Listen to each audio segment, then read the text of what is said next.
Graça e paz, meus irmãos. Vamos estudar Apocalipse capítulo 17, verso 12 ao verso 18. Nós vimos que Apocalipse 17 inicia a sexta sessão do livro, né, a parte já caminhando para o final. Temos capítulo 17, 18 e 19. E nós já iniciamos aqui o capítulo 17, quando nós vimos o chamado para a visão dado ao apóstolo João, quando se fala que a sessão trata sobre julgamentos da grande meretriz, né? Verso 3 ao verso 6 nós vimos uma visão dada repleta de símbolos, né, de uma grande prostituta sentada sobre a besta com 7 cabeças, 10 chifres, e se descreve um pouco da besta, depois se descreve um pouco da mulher que está sentada, essa grande meretriz que está sentada sobre a besta, né? E aí a partir do verso 7 nós vimos que verso 7 ao verso 18, né, a terceira parte do capítulo, que passa a descrever os símbolos que foram narrados verso 3 ao verso 6, né? Nós já vimos duas explicações, verso 7 e verso 8, nós vimos que a primeira explicação diz respeito a que essa prostituta é uma nação que vai novamente surgir na história. Ela surgiu, foi derrubada, mas novamente ela vai surgir. Então a profecia aponta para o surgimento de um novo império que é como uma grande prostituta que vai influenciar povos para a corrupção, que tem sede de perseguir o povo de Deus.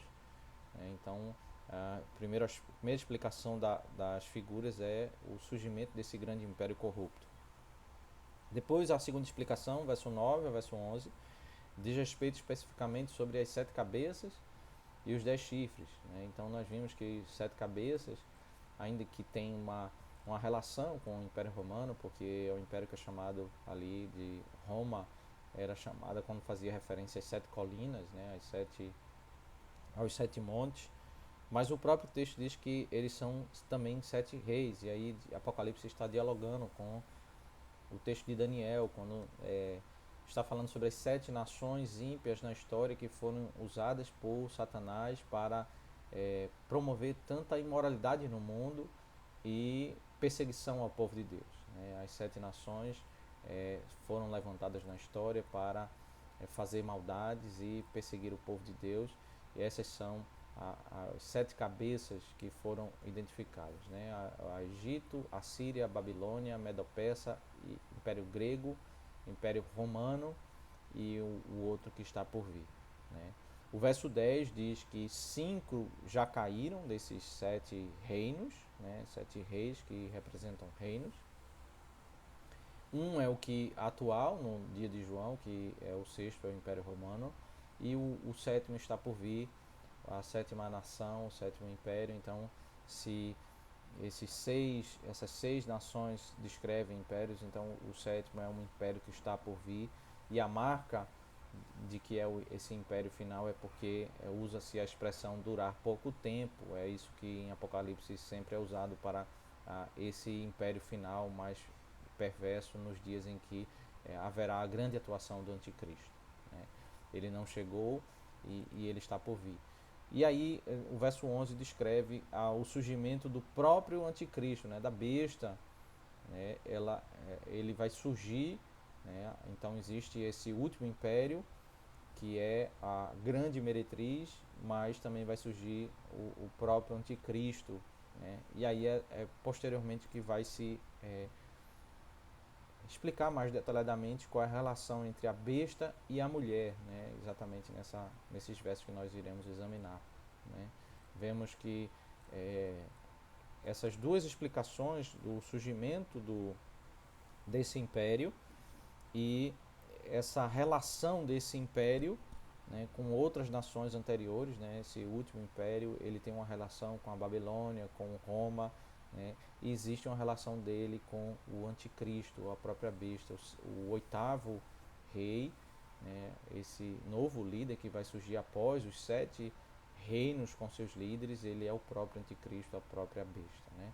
Então vamos olhar para a terceira explicação do texto, verso 12 ao verso 14, quando agora vai detalhar um pouco mais sobre os 10 chifres.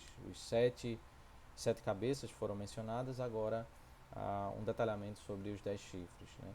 Os 10 chifres que você viu são 10 reis que ainda não receberam reino, mas recebem autoridade como reis com a besta durante 1 hora. Né? Então, vai cada vez ficando mais claro que essa linguagem ela tem uma relação muito próxima com o livro de Daniel, né? Onde os reis são reinos e os chifres são reis. Né? Então, o chifre é o símbolo de poder, né? de força. Então, a profecia fala sobre o surgimento de império, o aparecimento do anticristo, e fala sobre 10 chifres, 10 reis que vão estar presentes com grande poder nesses momentos finais da história. Né? Eles vão receber reino e eles recebem autoridades como reis com a besta durante 1 hora. Então haverá uma coligação, haverá 10 reis com poder que vão estar em aliança com a besta durante esse período curto de tempo, o período final, durante 1 hora. É uma descrição sobre esses eventos finais. Né? Momentos que antecedem a segunda vinda, haverá essa coligação de 10 líderes, 10 reis que apoiam, né, exatamente a besta. Veja o verso 13, diz: estes têm o mesmo propósito e oferecem à besta o poder e a autoridade que possuem. Então, a ação desses 10 reis vai ser exatamente eles serem unidos no propósito de darem glória ao anticristo, de reconhecerem a glória do anticristo, de reconhecerem toda a autoridade dele. Então há uma coligação desses reinos, mas há o reconhecimento de que eles são submissos à autoridade do anticristo, né? Assim como o Senhor Jesus conclama as nações a submeterem e se prostrarem diante dele, os reis da terra reconhecerem o Senhor. O anticristo também ele faz essa mesma atitude quando ele chama e ele vai alcançar esses 10 reis a se submeterem a ele, né, por todo o seu projeto de sedução, de conclamação à obediência, né, porque essa tarefa do anticristo é exatamente imitar a Cristo, né, aquilo que, segundo Tessalonicenses capítulo 2, ao sentar-se no trono, exigir esse reconhecimento de glória, né, ainda que tudo seja mentira, que ele não é digno de glória, mas as pessoas, especialmente esses 10 chifres, 10 reis de poder, eles vão reconhecer a glória, né, do anticristo. Né? E aí o verso 14 diz: lutarão contra o Cordeiro e o Cordeiro os vencerá, pois é o Senhor dos senhores e o Rei dos reis. Serão vencedores também os chamados, eleitos e fiéis que estão com o Cordeiro. Né? Então existe uma outra aliança que é de fato a aliança vitoriosa. O Senhor Jesus Cristo, que é o Cordeiro, ele vai derrotar o anticristo e a sua coligação, aqueles que estão em aliança com o anticristo. E aqueles vitoriosos são exatamente os servos do Senhor, os vencedores são aqueles, os eleitos e fiéis, aqueles que estão com o Cordeiro. Essa batalha final, essa guerra final, ela vai evidenciar a fraqueza dessa coligação falsa, dessa glória que o anticristo proclama que ele tem, e vai se mostrar a glória do Senhor e a vitória daqueles que permanecem fiéis ao Senhor, da igreja do Senhor que está exatamente com o Senhor. Né? Nos últimos dias vai ser levantada uma aliança marcada por essa unidade de propósito, né? É uma aliança satânica, né? Onde governantes da terra vão se unir contra o reino do Senhor, contra o povo do Senhor. Isso nos traz a reflexão de que nem toda aliança, nem toda unidade, ela é algo bom. Existem alianças satânicas e o texto profetiza sobre isso, essa grande aliança entre nações que vai surgir no final da história, de o anticristo, aquele que vai ser o líder com 10 chifres, 10 reis, né, que vão entrar em acordo para eles exaltarem a liderança desse anticristo, mas com o propósito de conduzirem nações a viverem longe da palavra de Deus, de entrar em conflito com o Senhor e contra o seu ungido. Né? Então haverá uma coligação, é exatamente a explicação sobre os 10 chifres. Eles vão apoiar o anticristo e eles vão se levantar para lutar contra o povo do Senhor. A quarta explicação está no verso 15 ao verso 18. Né? a explicação sobre a relação entre a mulher e a besta, né? Porque na figura que foi apresentada, a mulher está montada em cima da besta. Então, se a mulher é o símbolo desse império, dessa nação, e a besta é o próprio anticristo, né? Parece que a mulher está dominando, ela tem todo o controle, porque essa é a aparência de que o império que tem todo o poder e toda a glória, né? Mas aí a explicação passa a descrever que não é bem assim, né? Pode parecer que a mulher tem mais poder e mais glória, que domina sobre a besta, a qual ela está em cima da besta, mas o bloco visa esclarecer, né, esses versos aqui, verso 15 ao 18, que na realidade é a besta que tem domínio sobre a mulher, é a besta que age de modo a iludir, a se apresentar de um modo e no momento específico em que ela deseja, ela vai destruir a própria mulher, aquela que foi usada por ela, aquela que foi usada como instrumentos e que ela entrou em aliança, mas vai mostrar que o anticristo está acima desse império, esse grande império, esse sétimo império que vai surgir na história, né?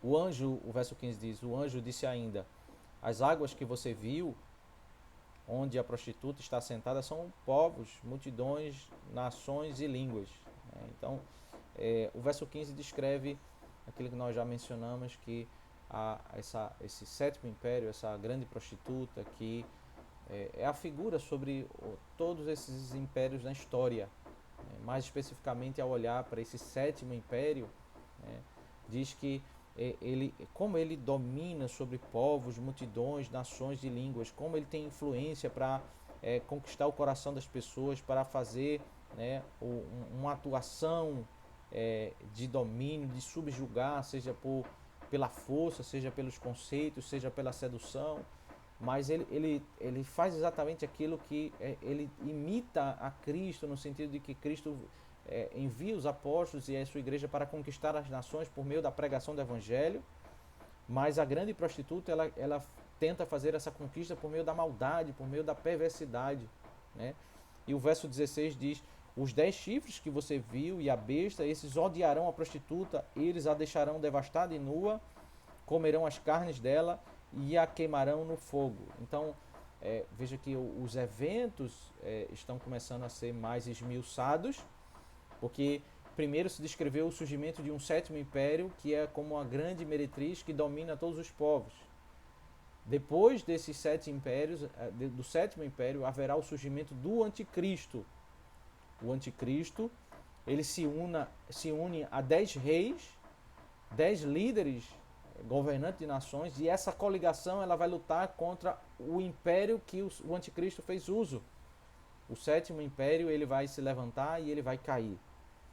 Ele vai cair pela própria atuação de Satanás, porque essa coligação ela vai como que destruir esse império para mostrar que o anticristo ele tem mais glória do que aquele grande império que era admirado e exaltado por todas as pessoas do mundo. Então, o anticristo nessa batalha ele vai exatamente ser exaltado perante o mundo como aquele que tem mais glória, mais poder do que aquele império tão admirado pelos povos, tão admirado pelo mundo, né? Ele fez uso do império, ele até estava, a meretriz estava montada em cima da besta, mas a besta depois destrói esse império, né? O anticristo destrói essa nação, essa coligação vai devastar, né, a figura de uma grande destruição, como de animais que comem as carnes de pessoas que são destruídas em uma batalha, né? É uma grande devastação quando a figura de que eles são queimados pelo fogo, né? Uma grande derrota, né? Os próprios o próprio Satanás com a sua coligação de 10 reis ele vai destruir esse grande império que tinha glória em toda a terra, né? E aí nós temos o verso 17 que diz, porque Deus incutiu no coração deles que realizem o seu propósito, executem-no de comum acordo e deem à besta o reino que possuem, até que se cumpra as palavras de Deus. Então, a narrativa de Apocalipse descreve que por trás disso existe a soberania de Deus, né? O anticristo surge e ele age, ele tem uma sedução de fazer um ajuntamento de 10 reis, e ele evidencia grande poder ao derrotar esse grande império, e por trás disso estão os decretos do Senhor, porque o Senhor está levantando o anticristo para depois fazê-lo cair. O Senhor está concedendo essas vitórias, né, do anticristo, destruindo essa grande nação ímpia, para que até que o cumprimento, o consumar da ira de Deus, até que tudo seja derramado, Deus está conduzindo a história para que seu nome seja glorificado. Essa grande vitória do anticristo vai fazer com que as pessoas deem a ele, né, o reino que possui os 10 chifres, os 10 reis vão voltar para o anticristo para reconhecer, né, a autoridade deles, vão exaltar eles, vão ser conduzidos cada vez mais nessa idolatria de exaltação e não vão atribuir a Deus a glória que lhe é devida. Então, até que se cumpram as palavras de Deus, a humanidade vai presenciar esses eventos de batalha, de guerra, né, de conflito entre eles. Né? E o verso 18 diz: a mulher que você viu é a grande cidade que domina sobre os reis da terra. Né? Então, é a grande cidade que, nesse caso, nos dias de João, se cumpre no Império Romano, que se cumpriu em vários outros impérios, né, nos 5 impérios anteriores ao Império Romano, e que vai se levantar, vai se personificar em um novo império, uma nova nação ímpia, que vai dominar e ter a admiração das pessoas do mundo, mas que caminha para cair, e vai cair pela atuação do próprio anticristo, pela atuação da perversidade do anticristo, dessa coligação com 10 reis ímpios. Né? Então, o que esse capítulo como um todo ele nos ensina? Né? Em primeiro lugar, nós temos profecias sobre uma série de eventos, né? As figuras e as explicações, elas nos falam sobre, nos propõem uma narrativa, uma série de eventos. Né? Em primeiro lugar, um surgimento de um sétimo império, de um império perverso, como foi a Babilônia, como é o Império Romano, um império que vai ser usado por Satanás para seduzir, né, para embriagar, para toda essa linguagem é uma linguagem para mostrar sobre o poder de influência e de admiração nos homens que esse império vai causar, especialmente aqueles que não são servos do Senhor.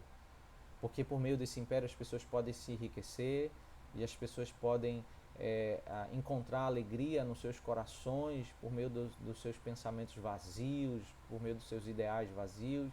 Eles imaginam ser saciados mediante as propostas desse império, mas tudo isso mentira, tudo isso vazio, porque esse império não tem a glória, né, que o Senhor tem a glória. Em sequência a esse sétimo império, nós teremos o surgimento do anticristo, que é o oitavo, né? Aquele rei que está ligado aos 7 reinos, mas ele vai se levantar e vai fazer uma coligação com 10 reis da terra, 10 chifres que são representados aqui. Né? Os 10 chifres apontam para 10 reis que vão entrar em aliança com o anticristo, e eles vão lutar contra essa grande meretriz, esse sétimo reino, essa grande nação. Ela vai cair.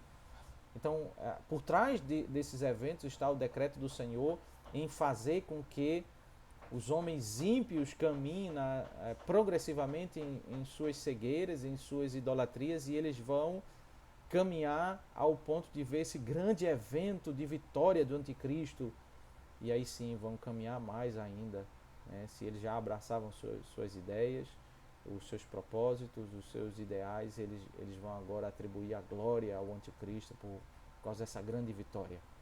Os reis da terra aqueles que não conhecem o Senhor, eles vão se voltar e se render e reconhecer que a autoridade pertence ao anticristo, o grande líder mundial, por causa da grande vitória, da grande derrota que ele causou ao sétimo reino, e eles vão se juntar para lutar contra o Senhor, contra a igreja do Senhor. O que nós podemos, meus irmãos, concluir a partir dessa série de eventos, dessa narrativa. Primeiro é que, por vezes, o mundo ele propõe uma paz longe de Cristo. Né? Perceba que a marca desse império que tem grande influência, que as pessoas admiram e que entram em aliança com ela, ou seja, dessa coligação de 10 reis, né? As pessoas querem, nos dias de hoje, né, assim como esse texto propõe, uma coligação, uma unidade de propósito que, em dado momento, existe ausência de conflito entre essas pessoas que entram em unidade, em aliança. Né?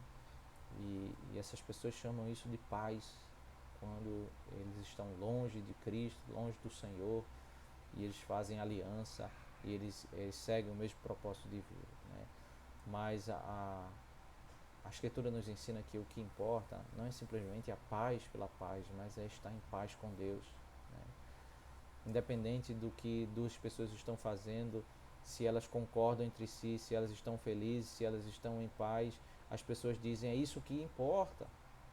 O que importa é o que está no coração das pessoas, se não existe o conflito, mas a paz ela passa a ser um alvo por si mesmo, uma causa em si mesmo. Mas a realidade é que isso não é verdadeiro, o Satanás vai fazer uso desse artifício, né, para que as pessoas façam aliança, tenham o mesmo propósito para viverem uma falsa paz. Né? Mas o ponto é que nós não podemos encontrar paz longe de Deus, da sua lei. Não existe a paz verdadeira quando os homens entram em acordo longe daquilo que a sua santa lei, a santa lei de Deus diz, do que a lei do Senhor estabelece. Né?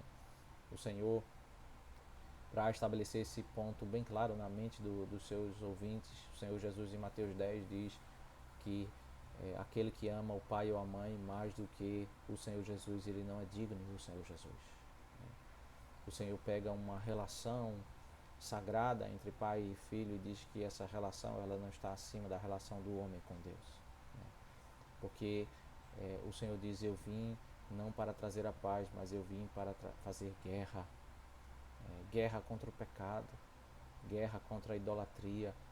Muitos conflitos foram levantados no meio dos judeus por causa da vinda de Cristo, quando pessoas começaram a priorizar a relação com a nação judaica do que a relação com o Senhor Jesus. Muitos conflitos tiveram aqueles que seguiram o Senhor Jesus acima da relação familiar, foram expulsos da sinagoga, expulsos do templo, expulsos da comunidade judaica, perseguidos pelos seus conterrâneos, como os apóstolos foram perseguidos, porque eles priorizaram a relação com Deus e não a paz com os homens longe da pessoa de Deus. Né? Não existe paz longe de Deus, longe da lei de Deus. Não existe paz quando nós fazemos acordos, quando nós fazemos contratos, quando nós fazemos coligações, quando nós estamos unidos em um só pensamento, mas nós estamos distantes da palavra de Deus. Não existe paz nesse caminho. Né? Essa coligação de 10 reis vai se levantar na história juntamente com Satanás para propor uma unidade de propósito, mas não existe paz em qualquer concílio ou conciliação dos homens em que se abandona a palavra de Deus. Nós não temos o direito de rejeitar a verdadeira paz, a verdadeira aliança com o Senhor. O texto também nos descreve um mundo que é marcado pelo sofrimento, quando se tem uma vida longe de Deus. Veja que o verso 16 diz: os 10 chifres que você viu e a besta, esses odiarão a prostituta, eles a deixarão devastada e nua, comerão as carnes dela e a queimarão no fogo. O mundo ele tem alianças, permanece essa aliança por um tempo, mas depois de um tempo estão ímpios com ímpios brigando. Aquele que foi aliado com Satanás agora está sendo destruído pelo próprio Satanás, pelo próprio anticristo. O mundo sem Deus ele sofre no presente e caminha para sofrer toda a eternidade. Tudo toda uma vida longe de Deus é apenas aparência, mas vive o sofrimento e caminha cada vez mais para o sofrimento. Né? Há o aspecto aqui daquilo que é a marca de Satanás, né? O aspecto do engano. Né? Satanás ele é como essa besta que deixa com que a grande meretriz monte sobre ele, né? Como que ele aparentando ser dominado, mas ele está por trás de tudo, e aí no momento certo ele vai destruir o próprio império a que ele fez, né? A aliança. Né? Ele na realidade ele engana, ele rouba, ele destrói. Né? É um mundo, né, guiado por Satanás, onde nós temos a perversidade, né, por trás das mentiras, dos roubos, de coligações que parecem trazer paz, mas no meio delas existe, né, perversos enganando perversos. Né? Esse é o contexto de Satanás, né? Onde as pessoas muitas vezes vão ao mundo para buscar alegria, mas elas são devastadas, elas são roubadas, elas estão buscando, né, a alegria e paz em um lugar onde só existe engano, destruição e morte. Né? Porque esse é o contexto de Satanás, esse é o contexto de uma vida sem Deus, uma vida sem Cristo, quando eles estão vivendo completamente à parte do ensino do Senhor. Somente em Cristo nós podemos encontrar a paz, nós podemos encontrar a felicidade.